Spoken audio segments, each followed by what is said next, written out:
Assalamualaikum and welcome to my channel. Today we will be making tahini. Tahini is very simple and easy to make. All you need is some sesame seed and some oil. Take 1 cup of sesame seed and lightly toast it and then put it in your food processor. We will blend this to make a smooth paste. First just blend the sesame seeds by itself, and after a few minutes we will slowly add 3 to 4 tablespoons of olive oil. I'm using extra virgin light olive oil. Keep blending it until you have a smooth creamy paste. If you don't have a food processor, you can also use a blender to make it, but it needs to be a high-speed blender.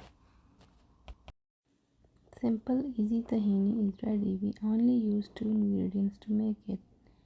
And this recipe is very easy to make. I hope you like this video and please subscribe to my channel, and thanks for watching. Until next time.